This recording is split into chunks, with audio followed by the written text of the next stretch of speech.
अब रामानंद जी ने तो कह के बुलाया था कि कल सुबह ले आना, वो भी इंतजार में थे। अब रामानंद जी ने अपनी झोपड़ी के कुटिया के सामने एक पर्दा टांग रखा था। झोपड़ी के अंदर रामानंद जी बैठे थे। अभी तक उसने अपनी भक्ति साधना जो प्रतिदिन नित्य नियम सुबह का करते थे वो नहीं किया था। और विवेकानंद जी ने जाकर आवाज लगाई, गुरुदेव ये नीरू का बालक आ गया है, ये वो झूठा कपटी व्यक्ति आ गया है। अब रामानंद जी पूछ रहे हैं कि तू कौन है, कहां से, तेरा क्या नाम है, मुझे बताइए। अब क्या बताते हैं परमात्मा?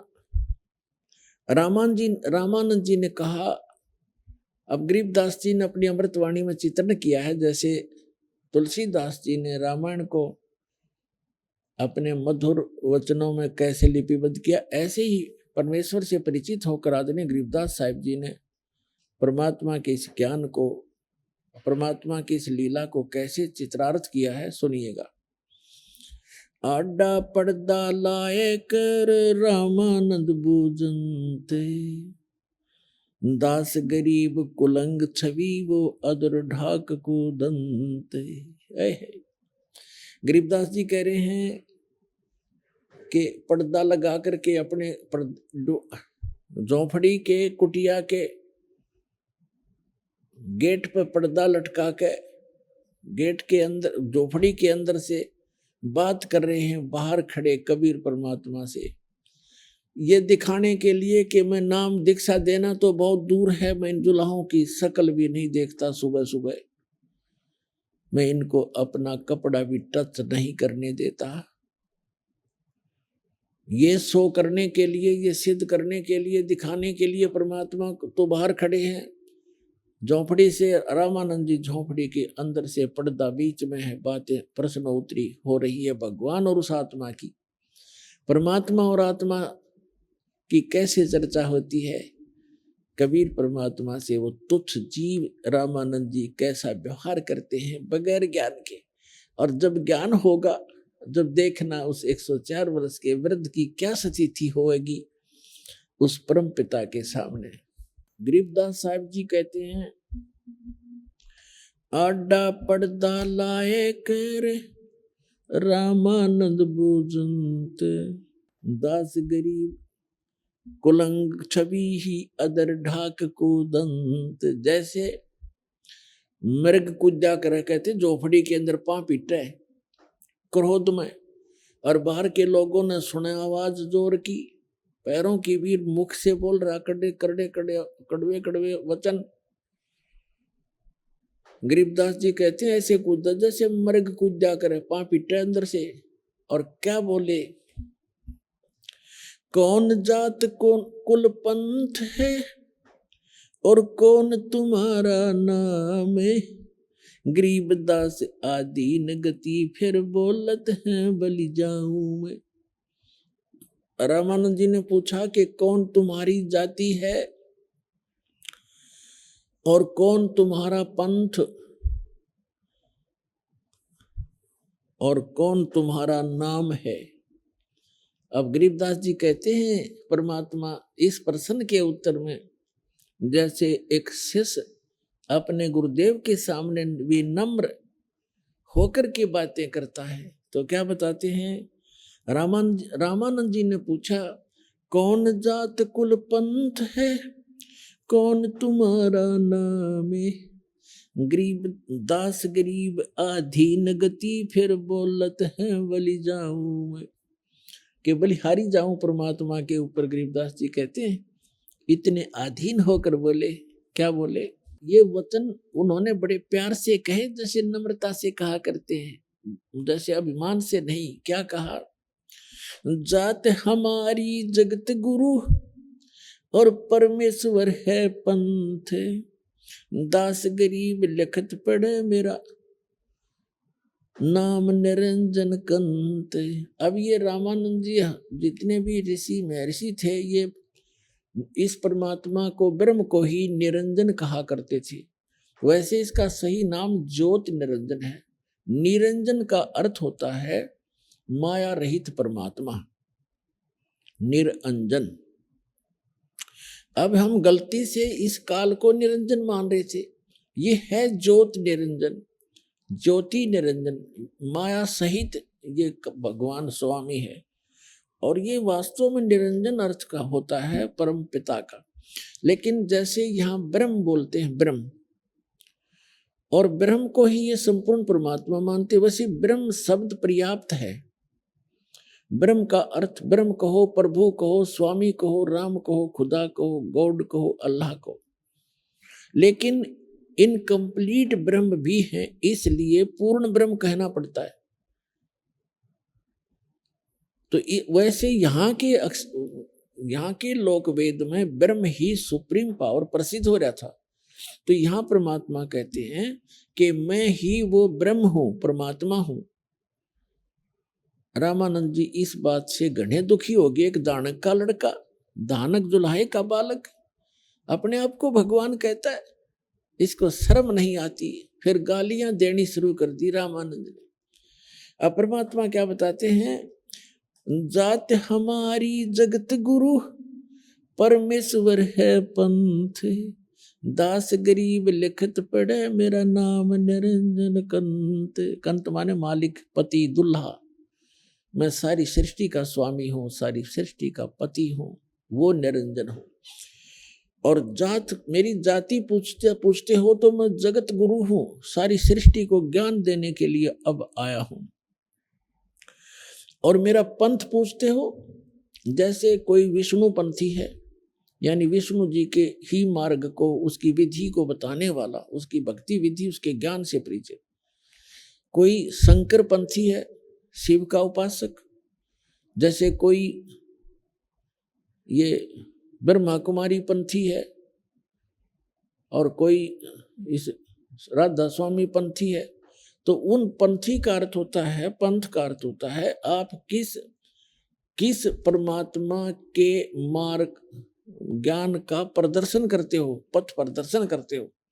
तो परमात्मा कहते हैं मेरा पंथ पूछता है तो मैं परमेश्वर के पंथ को बता रहा हूं, उसके मार्ग को बताने के लिए आया हूं, उसके पाने की विधि बताने आया हूं। वो तो स्वयं ही थे। अब जैसे इस श्रीमद् भगवत गीता अध्याय नंबर 15 के श्लोक नंबर 1 से 4 और 16-17 में इस तकरीबन सृष्टि रचना का कंसेप्ट क्लियर हो जाता है। जैसे आपको अभी दिखाया था, उल्टा लटका हुआ संसार रूपी वृक्ष, ऊर्ध्व मूलम अधः शाखम अश्वत्थम प्राहु अवम छंदासी यस्य प्रणानी ये तम वेद सवेद्वित। ऊपर लटका हुआ संसार रूपी वृक्ष, उल्टा लटका हुआ संसार रूपी वृक्ष है। ऊपर को जड़ है, नीचे को तीनों गुण रूपी शाखा है, और पत्ता आदि इसके संसार है। पत्ते ही जो जीव जंतु समझो।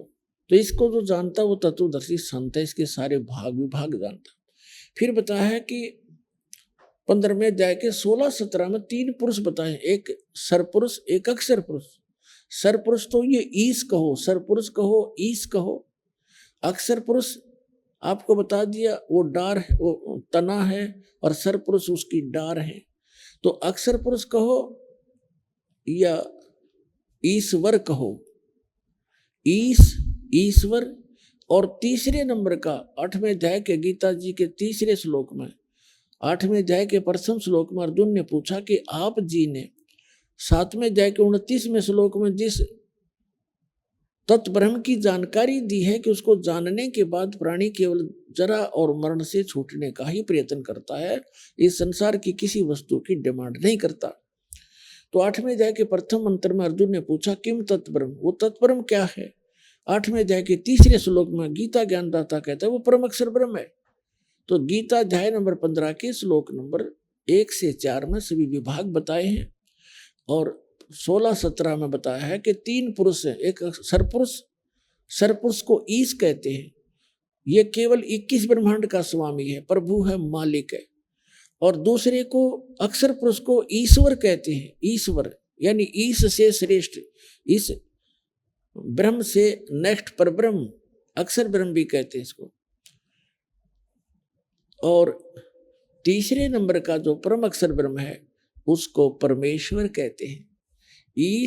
ईश्वर यानी इस ईश से श्रेष्ठ, और परमेश्वर उस ईश्वर से भी श्रेष्ठ, परम श्रेष्ठ, ईश्वर से भी परम यानी परमेश्वर, वो तीसरे नंबर का यानी ओवरऑल कंट्रोलर। तो परमात्मा अपने को छुपाकर अपनी महिमा आप ही बता रहे हैं कि जाति हमारी जगत गुरु और परमेश्वर है पंथ, दास गरीब लिखत पढ़ो मेरा नाम निरंजन कंत।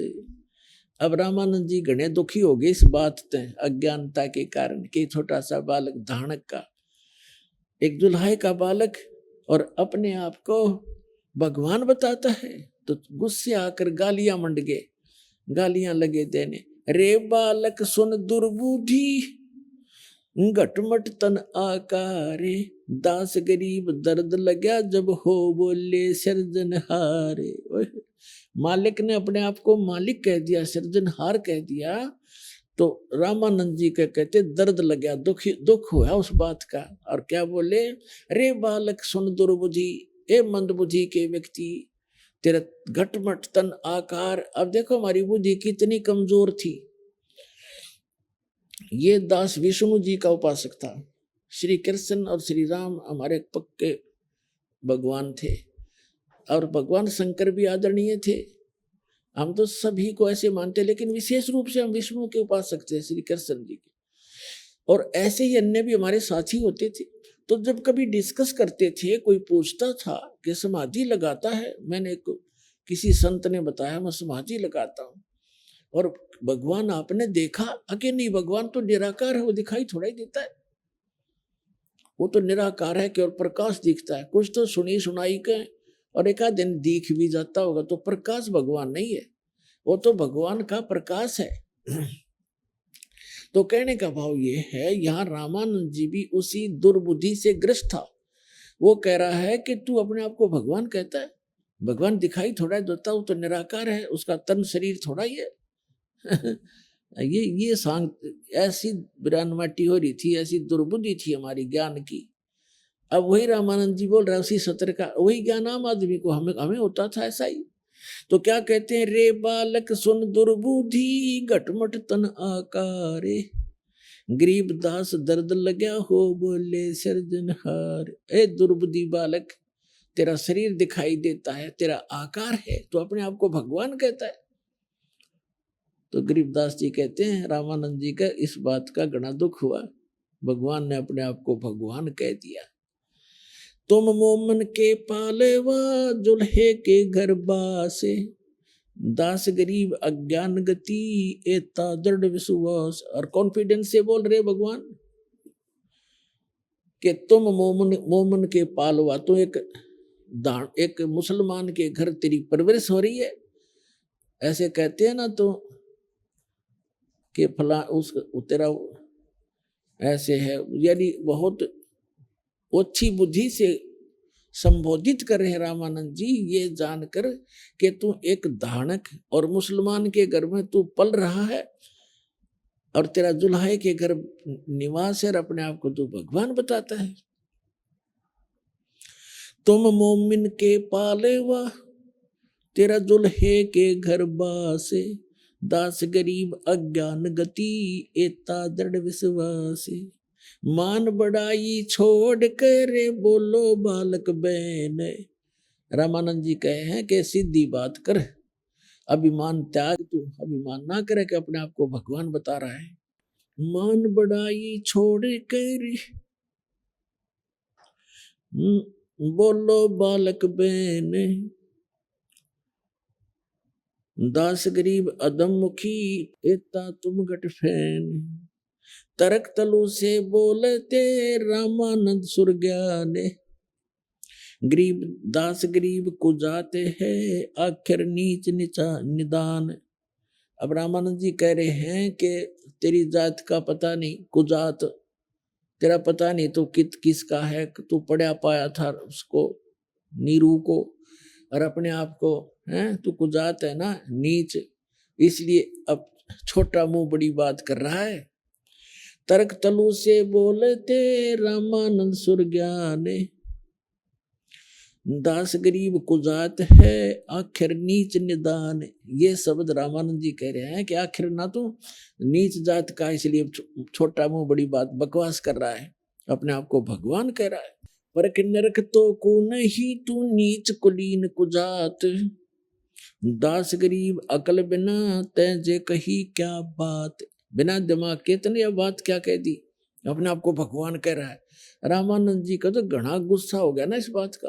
अब परमात्मा क्या कहते हैं, मैं के बदन खुलासे करे सुन स्वामी परवीन। यानी गुरुजी धमका रहे हैं, गालियां दे रहे हैं, और एक सुयोग्य शिष्य की भूमिका करते हुए भगवान हाथ जोड़कर खड़े हैं ऐसे। और क्या कहते हैं, अंदर से खुशी है, गुरुजी डांट मार रहे हैं, और जो निकम्मा शिष्य होगा गुरुजी धमकाओगे तो दुख मानता है, और सुयोग्य शेष होगा कि गुरुजी तो हमारे हित के लिए ही खुरकाते धमकाते हैं, हमें दिखाने के लिए। हालांकि गुरुजी गलत धमका रहे थे, गलत खुरका रहे थे, भगवान ही थे वो तो, फिर भी एक सुयोग्य शिष्य की भूमिका करते हुए कहते हैं, मैं के बदन खुला से कह रे सुन स्वामी परवीने, दास गरीब मनी मरे मैं आजिज आधीन। मैं आपका आजीज हूँ, आपका नौकर हूँ, आपके अधीन हूँ, मेरा अहंकार नहीं है। और फिर क्या बताते हैं, ए स्वामी सृष्टा में और सृष्टि हमारे तीरे, दास गरीब अधर बसू मैं अवगत सत कबीर। मैं अवगत गत से पहरे इन चार वेद से दूर, दास गरीब दसों दशा में सकल सिंध भरपूर। सकल सिंध भरपूर हूँ खालिक हमरा नाम, दास गरीब अजात हूँ ते जो कहा बलि जाम। अब परमात्मा कहते हैं कि मैं सारी सृष्टि के रचने वाला हूँ। एक 5 वर्ष का बालक और ऐसे हाथ जोड़े खड़ा है बाहर, पर्दे से बाहर, और कह रहा है कि ए स्वामी, हे मालिक, मैं सृष्टा हूँ, सारी सृष्टि के रचने वाला, और ये सृष्टि हमारे तीर, और मैं ऊपर रहता हूँ अवगत सत कबीर। फिर कहते हैं जात पात मेरा नहीं, सकल सिंध भरपूर हूँ, और खालिक मेरा नाम, और दास गरीब अजात हूँ, मेरे जात पात नहीं है दाता। फिर भी आपने जो कहा, मुझे कुजात कहा, नीच कहा, तो मैं बलि जाऊं आपके ऊपर। आपने जो कहा मुझे आपने ऐसा ही जाना होगा, मैं ऐसा ही होऊंगा। लेकिन मैं जो कह रहा हूं वह सत्य है कि मैं सारी सृष्टि का रचने वाला हूं। एक 5 वर्ष का बालक है, और ये बातें कहो विधानक का जो लाए का 600 वर्ष पहले, तो पुण्यात्मा बुद्धि सुलभ कर जाए आदमी की कि भगवान हो सकता है। और कबीर साहब को आज कोई भगवान मान कर राजी नहीं, और वो भगवान है। हमारे ना मानने से कौन सा वो भगवान नहीं रहेंगे। एक लाल कोई किसी को पहचान नहीं है, हर कोई ये कि ये करोड़ रुपए का है एक छोटा सा कंचा, और कोई नौकर मैं तो नहीं मानता। उसके ना मानने से लाल की कीमत नहीं समाप्त होगी, लेकिन उसके व्यवहार में नहीं है, उसको उसका जानकारी नहीं है, तो उसकी अपनी ही अज्ञानता का ये परिणाम है। फिर क्या बताते हैं, सुन रामानंद राम हम मैं बावन नरसिंह, दास गरीब सर्व कला में व्यापक सर्वंग। हम मौला सब मुल्क में, हम मौला सब मुल्क में, मुल्क हमारे माही, दास गरीब दयाल हम सम दूसर नाही। हमसे ही पानी पवन और हमसे धरणी आकाश, दास गरीब तत्व 5 में हम ही शब्द निवास।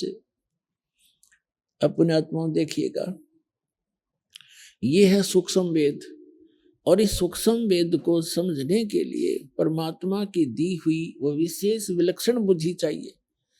अब यहाँ क्या बताते हैं परमात्मा कि मैं सब में व्यापक हूँ। कैसे हूँ कि जैसे 5 तत्वों के अंदर आकाश, जो आकाश का गुण है वो सब में व्यापक है। 5 गुण है, शब्द, स्पर्श, रूप, रस, गंध। ये 5,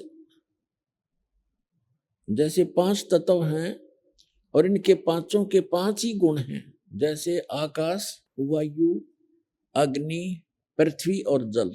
ये ऐसे है, तरतीब वाइज है। तो यहां क्या बताया है कि जैसे आकाश का गुण है शब्द, आकाश का गुण है शब्द। अब जैसे इस पूरे ब्रह्मांड को परमात्मा ने एक आकाश से ऐसे ऐसे बंद कर रखा, आकाश से, यदि ये आकाश से बंद ना कर रखा हो, चारों तरफ से कति बिल्कुल बंद ना कर रखा हो, तो हम एक दूसरे की आवाज नहीं सुन सकते।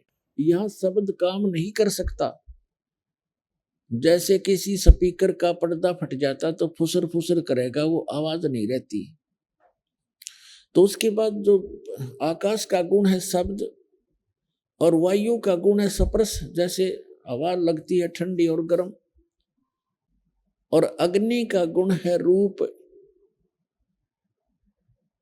सर फसर फसर जैसे अग्नि बकड़ बकड़ बलती है। अब उसमें, और पृथ्वी का गुण है गंध। अब जैसे शब्द जो है आकाश का गुण है, और वायु जब चलती है उसमें सरसर की आवाज आती है, तो उसमें वायु के अंदर भी उस शब्द का गुण विद्यमान है, यानी शब्द उसमें कांस्टेंट है, अभिन्न नहीं है। ऐसे अग्नि जलती है तो बकड़ बकड़ की आवाज आती है, तो उसमें शब्द साथ है, शब्द का गुण उसके अंदर साथ है। पृथ्वी का डला जैसे उठाकर हम पटकते हैं, उसकी आवाज आती है, तो पृथ्वी उस डले के साथ भी, उस पृथ्वी के उस साथ भी शब्द का साथ है, उसमें भी विद्यमान है वहां पर भी। और वापस जल को ऊपर से डालते हैं, तड़ तड़ की आवाज आती है, तो उसमें भी शब्द साथ है। तो कहने का भाव यह है परमात्मा कबीर साहब का कि मैं ऊपर रहता हूं, लेकिन मेरी शक्ति पूरे ब्रह्मांडों में जैसे आकाश सभी में व्यापक है, शब्द सब में व्यापक है आकाश का गुण, ऐसे मैं सब में मेरी शक्ति साथ विद्यमान है, और उस मेरी शक्ति से ही सब ब्रह्मांड और सब ये जीव क्रियावान है। परमात्मा ये समझाना चाहते, क्या कहते हैं, हमसे पानी पवन है, हमसे धरणी आकाश है, गरीबदास तत्व 5 में हम ही शब्द निवास। जैसे पांचों तत्वों के अंदर शब्द कांस्टेंट है, साथ है, अभिन्न है, ऐसे मैं रहता ऊपर हूं, मेरी शक्ति सब में विद्यमान है। वो बिल्कुल भी किसी कोई प्राणी या कोई कण मेरी शक्ति से बचा नहीं। अब रामानंद जी ने सोचा कि ये बालक बात तो बड़ी बड़ी कर रहा है, इसको थोड़ी सी बाद में बात करूंगा, अपनी पूजा कर लेता हूं जो शेष रहती थी। रामानंद जी क्या करते थे, पर्दा लगा ही रखा था, परमात्मा को कहा कि बैठा दो इस बालक को, यहीं बैठ जा 5-10 मिनट, मैं अपनी थोड़ी पूजा कर लेता हूं, फिर इससे बात करूंगा बाहर आकर के।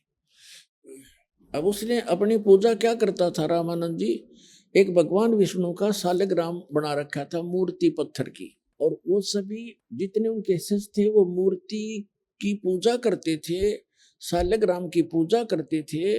भगवान विष्णु के सभी कपड़े मूर्ति के उतारते थे और मुकुट भी रख देते थे आदर से, माला कंठी, एक माला जो गले में होती थी, एक तुलसी के मनिये की कंठी बोलते, वो भी डालते थे, तो सभी उतार दी जाती थी। फिर भगवान को स्नान किया जाता है, तो वो मानसिक पूजा करता था। उस पत्थर की मूर्ति अवश्य रखी थी उसने, लेकिन वो मानसिक सेवा किया करता था, जैसे कल्पना करता था, जैसे एक वैसे करते हैं, एक तो सौपन होता है, वो तो मानसिक समझो, एक वैसे प्रैक्टिकल करते हैं, वो कपड़े मूर्ति को स्नान कराते हैं, कपड़े फिर सोच कपड़े पहनाते हैं ऐसे, तो वो मानसिक सेवा किया करता था कि मानसिक से पूजा का ज्यादा लाभ होता है। तो वो क्या करता था, जैसे कल्पना करता था, प्रतिदिन का अभ्यास था कि जैसे नंगे पैरों गया गंगा पर, और गंगा से सपने की तरह कल्पना करा, गंगा का ऊपर से मटका भर के लाया रामानंद जी, वहां रखा, भगवान की मूर्ति उतारी कल्पना से और उसको परात यानी अच्छे पात्र में रखा, नहाया, खूब साफ सूफ किए, उनके कपड़े धोकर सुखा दिए और नए कपड़े जो धोकर सुखा रखे थे वो धोती बांध दी, ऊपर परमात्मा के जो है मुकुट रख दिया, तिलक चालक लगा दिया। उस दिन गलती से जो कंठी होती थी एक मनके की, जो भगवान का माला डालते हैं, और एक वैजंती माला भी काल्पनिक बनाते हैं, वो भी डालते हैं भगवान के गले में, वैजंती माला छोटी सी। तो उस दिन क्या हुआ, वो माला डालनी भूल गया, मुकुट रख दिया, तिलक लगा दिया, सब कपड़े पहना दिए। अब मुकुट, अगर माला नहीं डाली गले में तो पूजा अधूरी, तो पूजा खंडित, इनकम्प्लीट रहेगी। और उस दिन मुकुट रखने के बाद मुकुट उतारा नहीं जाता, मुकुट उतार दिया तो पूजा खंडित।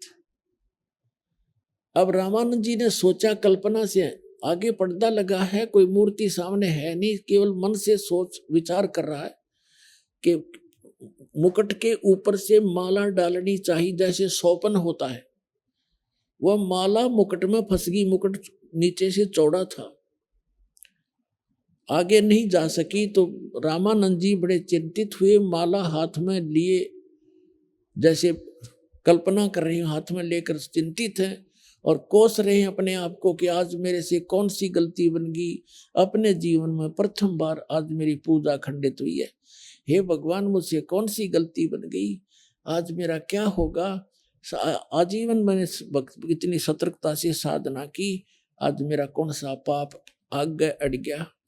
तो परमात्मा कबीर जी बाहर खड़े कह रहे हैं कि ए स्वामी जी, इस माला की गांठ खोल लो, धागे की गांठ खोल लो, गांठ खोल के फिर गले में डाल के फिर गांठ लगा दो, ये मुकुट उतारना नहीं पड़ेगा आपको। अब रामानंद जी की तो बुद्धि सिर घूम गया कि ना कोई सामने मूर्ति है, मैं केवल मन से सोच कल्पना कर रहा हूं, सोच रहा हूं, आगे पर्दा लगा है और ये बालक बाहर से मेरे मन की बात बता रहा है। अपुण्यात्माओं, ब्राह्मण सोए जो ब्रह्म पहचाने, ब्राह्मण पंडित उसको कहते जो भगवान पहचान ले, और लोक लाज ने तोड़ कर एक लो दर दे। अब देखो पुण्यात्माओं, जिनको भगवान पाना है वो लोक लाज नहीं करते, संसार को नहीं देखते। जैसे मीराबाई ने संसार नहीं देखा, रविदास जी को गुरु बना करके अपनी भक्ति स्टार्ट की थी। वो ठाकुरों की लड़की थी, ठाकुर लोग छुआछात को बहुत मानते थे, लेकिन मीराबाई ने नहीं देखा। इसी प्रकार ब्राह्मण, रामानंद जी ब्राह्मण और जुल्हाए जाति से तो अपना कपड़ा भी नहीं छूने देते थे। इतनी लोक लाज, इतना प्रभुता बनी हुई थी। 1400 शिष्य ऋषि और पूरे विख्यात महापुरुष थे, और धानक के बच्चे को अगर स्पर्श करना चाहे तो ये समझ लो सामाजिक मौत थी रामानंद की। समाज से वो कति रिजेक्ट हो जाना था, उसको कुछ से ब्राह्मण लोग बात नहीं करना था, लेकिन सामने भगवान खड़ा था। कहते आडा स्वामी गुंडी खोल कर जब माला गल डारे, गरीबदास इस भजन को जान सके करतारे। रामानंद जी को परमात्मा ने कहा कि स्वामी जी, इस माला के धागे की गुंडी खोल ले और फिर गले में डाल के दोबारा गांठ लगा दे।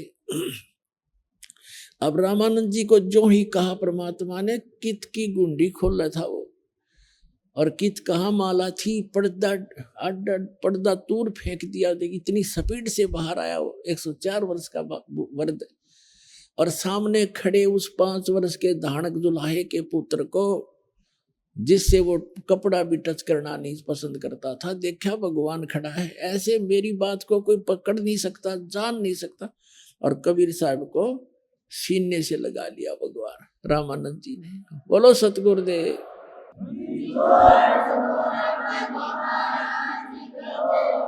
कहते हैं वक्त पड़े सौदा करे, और बाढ़ में पड़ो यू ज्ञान। सामने भगवान खड़ा जिसके लिए भटक रहा है, 104 साल खो दिए, घर त्याग दिया, और आज भगवान सामने खड़ा, फिर वो समाज ने देखेगा तो धिक्कार ऐसे भगत को और ऐसी भक्ति को, वो भक्त नहीं है।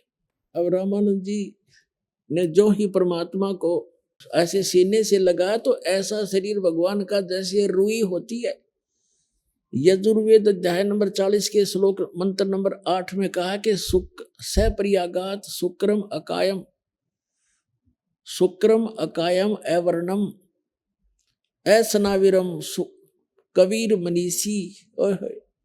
वो परमात्मा कबीर जो यहाँ आते हैं विद्वान रूप में, यानी तत्व ज्ञान जगत गुरु रूप में, तत्वदर्शी संत के रूप में, वो परमात्मा वैसे सबसे पहला देहधारी है, और उसका शरीर शुक्रम कायम है। उसका शुक्रम माने माता पिता के बीज से बना हुआ, वो शुक्र से बना हुआ हमारे जैसा 5 तत्व का शरीर नहीं है जो माता पिता के बीज से बनता है। तो कहते हैं वो शुक्रम कायम ऐसा नाविरम, उसके शरीर में नाड़ी नहीं है, हार्ड हुड नहीं है उसके अंदर, तो वो ऐसा शरीर है भगवान का। इसलिए परमात्मा कहते हैं मैं विधेयी हूं। धर्मदास जी ने कहा था, हे परमात्मा आपके शरीर दिखाई देता है और आप अपने आप को विधेयी कहते हो।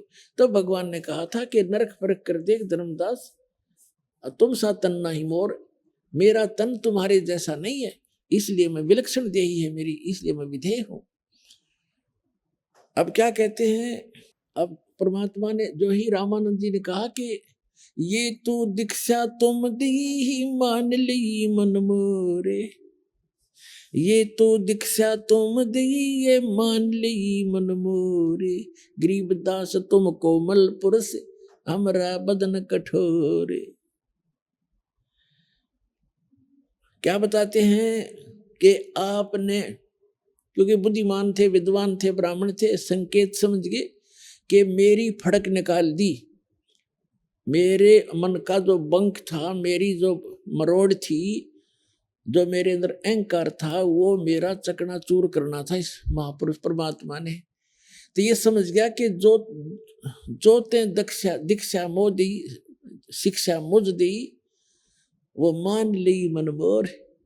के परमात्मा रामानंद जी समझ गए कि ये दुल्हा रूप में प्रगट भगवान, और मेरे अंदर अभिमान भरा था जाति और मजहब का, मेरा वो अहंकार मिटाने के लिए आज इसने ये लीला की है कि कहते जो शिक्षा तुमने मुझे दी मान ली मन, और मैं समझ गया कि आपने मेरे लिए मेरी आप मरोड़ काट दी, क्योंकि सीने से एक धानक के बालक को लगा रखा है, सारा ब्राह्मण समाज बैठा और थू थू कर रहे हैं, ये बुढ़ापे में इसका क्या दिमाग चल गया रामानंद जी का, एक धानक के बालक को सीने का लगा रहा। लेकिन वो ब्राह्मण था, उसने ब्रह्म पहचान लिया, वो भगवान पहचान लिया कि तो भगवान खड़ा है, तो बाढ़ में जाओ संसार एक तरफ, या तो संसार भी साथ आ जाएगा, ना तो वो अपना राज्य अपना भगवान जो वस्तु चाहिए थी वो मिल गई। तो क्या कहते हैं, अब रामानंद जी कहते हैं जो दीक्षा तुम मोहे दी मान ली मनोर, अरे गरीबदास तुम कोमल पुरुष, आपका तो शरीर रुई जैसा है और हमरा बदन कठोर। फिर क्या बताते हैं, मन की पूजा तुम लखी ये मुकुट माल परवेश, गरीबदास गति कौन लख तेरा कौन वर्ण को बेखे। तो रामानंद जी कह रहे हैं कि भगवान आपने कैसे पहचाने कोई, आप किस तो वेशभूषा में खड़े हो और किस वर्ण में प्रकट हो, जुलाहा वर्ण में, और कैसे खड़े हो आप भगवान, आपको कैसे पहचान सकते हम तुच्छ बुद्धि जीव। मन की पूजा तुम लखी ये मुकुट मान परवेश, गरीबदास गति कौन लखे, आपकी गति को, आपकी स्थिति को, आपकी महिमा को और कौन समझे, कौन वर्ण को देखे। किस वेशभूषा में खड़े, हमने भगवान पता नहीं कैसा मान रखा था, हाथ में सुदर्शन चक्कर हो या तीर ले रखा हो या गदा गुदा धर रखी है, और आपको तो आप भगवान खड़े। अपने आत्मा ये भूल हमारा वर्षों से पड़ी हुई है, युगों से। अब ये भूल इसी समय में मिटनी है, अगर किसी की मिट जाता है, और अभी मोक्ष होना है, ये इस कलयुग का ये पीक टाइम है, प्राइम टाइम है। अपने आत्मा समझो भगवान को, सदग्रंथ अपने पास है, ऐसे इंस्ट्रूमेंट आपके पास है और दास आपके पास है, भगवान का भेजा हुआ तत्वदर्शी संत और complete worship of God, complete भगवान की कंप्लीट वर्शिप दास के पास उपलब्ध है। अब रामानंद जी, अब परमात्मा ने क्या कहा, ये काफी वार्ता है लेकिन समय थोड़ा, मैं शॉर्ट करूंगा थोड़ा सा।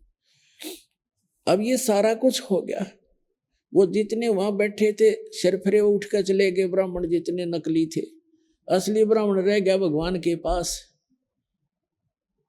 तब रामानंद जी ने नहीं सोचा जान दे ये तो लबड़दा ने, पहले तो मैं ब्राह्मण था और विद्वान था और पूज्य था, आज मुझे भगवान मिल गया, मैं रिजेक्ट हो गया। इन मूर्खों में क्या ज्ञान है इनको। जब गुरु में था तो आज भी मैं गुरु हूं, और मैं जिसको पूज रहा हूं इन सब ने मुझे उसी को पूजना चाहिए। लेकिन वो तो काल का जाल है, वो सब खिसक गए तो खिसक गए। फिर रामानंद जी की थोड़ी बुद्धि बदल दी, सोचा कि पूरा निर्णय कर लूं। उसने पूछा, कबीर परमात्मा से पूछा रामानंद जी ने कि आपने झूठ क्यों बोला बच्चा। परमात्मा ने कहा, मैंने क्या झूठ बोला स्वामी, कि आप कहते हो कि रामानंद जी यानी मेरे से आपने दीक्षा ली है, मैंने तो आपको कभी दीक्षा दी नहीं। तो परमात्मा ने कहा कि आपको याद होगा एक दिन मैं पंचगंगा घाट की पौड़ियों पर लेटा हुआ था और आप जी नहाने गए थे, स्नान करने, आपकी खड़ाऊ मेरे सिर में लगी थी, आपने सिर पे हाथ रख के कहा था कि राम राम बोल बेटा, राम राम बोल। तो रामानंद जी बोले, भाई वो तो 2.5 वर्ष का बालक होगा, और 2.5 वर्ष के बालक का और 5 वर्ष के बच्चे का डबल डिफरेंस हो जाता है शरीर का, बॉडी का। तो वो तो 5 वर्ष का बालक था भाई, यह बात मेरे दची नहीं। तो परमात्मा ने क्या किया, वहां एक नौकर की, सेवक की चारपाई थी बाहर झोंपड़ी से, रामानंद जी के सेवक की। तो परमात्मा एक रूप में 5 वर्ष के बालक में तो सामने खड़े हैं, और एक दूसरा रूप बना के उस चारपाई के ऊपर लेट गए खटिया पर, कहा कि देखो स्वामी जी, ऐसा था मैं, ऐसा था ना। अब जो ही रामानंद जी ने देखा, 5 वर्ष के 2.5 वर्ष का बालक इधर और 5 वर्ष का सामने, 6 बार इधर देखा और 6 बार इधर, आंखें मलमल कर देखा। तो परमात्मा ने सोचा इस बुढ़े की बुद्धि अब सेट हो को ना। वहां से उठे परमात्मा और उस 5 वर्ष के बालक में 2.5 वर्ष का बालक आकर उसके सामने समा गया। तब रामानंद की बुद्धि ठिकाने आई। फिर भी नहीं बोला कि बच्चा मैं तो कंठी भी देता हूं, कंठी। परमात्मा ने निकाल कर दिखाई कि देख यार ये कंठी, ये कहां प्राप्त हुई, कि आपने वही तो डाली थी मेरे गले में पंचगंगा घाट पर। अब रामानंद जी की वो भी याद था कि वो मेरी खोगी थी कंठी। उसने सोचा ये नरा बालक नहीं है, ये तो सारी ये बात फिट कर रहा है। फिर पूछा कि बच्चा मैं राम राम तो नाम नहीं देता, मैं कोई और मंत्र देता हूं। ये ऋषि लोग मंत्र ओपन नहीं किया करते थे, राम राम तो जैसे हम सत्साहिब सत्साहिब करते हैं ऐसे करते थे वो। तो परमात्मा ने कहा आप ओम नाम देते हो। अब रामानंद जी की तो सिट्टी फिट्टी गुम होगी कि सारी सच्ची बतावा, जुलाहों तक तो ये बात जा ही नहीं सकती। मैं क्या मंत्र देता हूँ, गुप्त प्रतिज्ञा कराता हूँ, जिसको नाम देता हूँ। ऋषियों को देता था नाम ये, और बाकी हरे कृष्ण हरे राम यो भी नाम साथ में, ओम नमः शिवाय ये अलग था, लेकिन ये गुप्त मंत्र था इनका सार नाम था ओम। फिर रामानंद जी की बुद्धि चक्कर काट गई, अग्निरा बालक को नहीं, अकेला बच्चा नहीं है। फिर परमात्मा ने कहा कि अग्रम अग्रम छोड़ दो, सुनो हमारी सीख। कबीर साहब ने कहा कि ये अटपट छोड़ स्वामी जी, हमारी बात को सुनो। समझाने लगे कि उससे सृष्टि रचना सुना दी परमात्मा ने आध घंटे के अंदर। रामानंद जी ने कहा कि मैं आंखों देखूं जब बात बने, क्योंकि आज तक ना किसी वेद में, ना किसी गुरु ने, ना किसी ऋषि ने, ना आचार्य और शंकराचार्य ने हमें ये ज्ञान नहीं दिया। गीता के यथार्थ विश्लेषण की जानकारी के लिए पढ़ें पुस्तक गीता तेरा ज्ञानामृत।